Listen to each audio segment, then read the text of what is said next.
의뢰인의 행복만 생각합니다. 법률 문제로 고민에 빠지신 분들에게 정확한 정보를 제공하여 현명한 선택을 하도록 도와드리는 소송 가이드입니다. 누군가가 사실이 아닌 이야기를 퍼뜨려 억울한 피해를 입었다면 저 사람을 무고죄로 처벌할 수 있는 것 아닌가라는 생각이 들 수 있습니다. 그런데 법적으로는 이야기가 조금 다릅니다. 거짓말을 했다는 이유만으로 무조건 무고죄가 성립하는 것은 아닙니다. 어떤 사람에게 거짓된 사실을 이야기한 것인지 경찰이나 검찰 같은 수사기관에 신고한 것인지에 따라 적용될 수 있는 죄명이 달라질 수 있습니다. 가장 쉽게 구별하는 방법은 누구에게 어떤 목적으로 거짓말을 했느냐를 살펴보는 것입니다. 예를 들어 회사에서 특정 직원이 불륜을 저질렀다는 사실이 없는데도 저 사람이 회사에서 다른 직원과 불륜을 저질렀다는 이야기를 주변 사람들에게 퍼뜨렸다고 가정해 보겠습니다. 이 경우 단순히 거짓말을 했다는 이유만으로 무고죄가 되는 것은 아닙니다. 경찰이나 검찰 등 수사기관에 허위 사실을 신고한 것이 아니기 때문입니다. 오히려 여러 사람에게 그러한 이야기를 퍼뜨려 상대방의 사회적 평가를 떨어뜨렸다면 명예훼손 문제가 발생할 수 있습니다.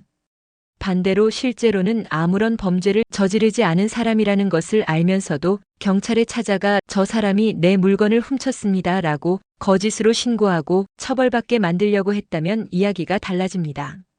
이처럼 무고죄는 단순히 다른 사람에게 거짓말을 하는 것과는 차이가 있습니다.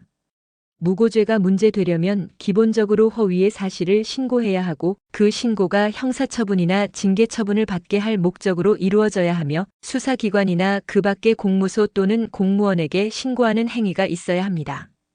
명예훼손 역시 아무 말이나 했다고 무조건 성립하는 것은 아닙니다. 명예훼손에서는 어떤 구체적인 사실을 적시했는지가 중요합니다. 사실 여부를 확인할 수 있는 구체적인 내용을 다른 사람들에게 전달했다면 명예훼손 문제가 발생할 가능성이 있습니다. 또 하나 중요한 것이 바로 공연성입니다. 피해자와 가해자 둘만 있는 상황에서 한 말과 여러 사람이 듣거나 볼 수 있는 곳에서 한 말은 법적으로 다르게 판단될 수 있습니다. 특정한 사실을 여러 사람에게 퍼뜨리고 그 내용 때문에 상대방의 사회적 평가가 떨어질 수 있다면 명예훼손죄가 문제될 수 있습니다. 특히 요즘에는 말로 소문을 퍼뜨리는 것뿐만 아니라 단체 채팅방, SNS, 인터넷 게시판 등을 통해 사실을 적시하는 경우도 많기 때문에 더욱 주의할 필요가 있습니다.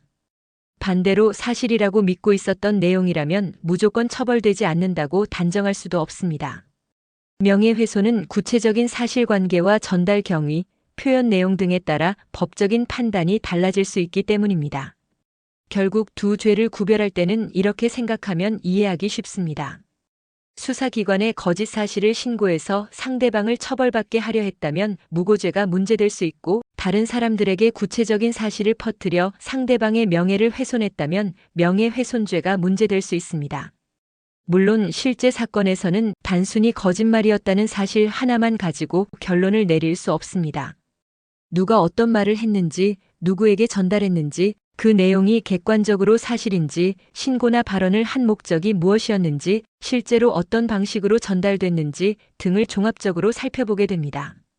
따라서 억울한 일을 당했다면 상대방에게 무조건 무고죄로 고소하겠다고 하기보다는 먼저 어떤 행위가 있었는지 정확하게 정리하는 것이 중요합니다. 결국 무고죄와 명예훼손죄는 모두 거짓된 이야기와 관련될 수 있지만 성립 요건과 보호하려는 법익이 서로 다른 범죄입니다. 억울한 누명을 썼다면 감정적으로 대응하기보다 상대방이 실제로 어떤 행동을 했는지부터 차분하게 확인하고 문자나 녹음, 게시글, 대화 내용 등 관련 자료를 확보해 두는 것이 중요합니다.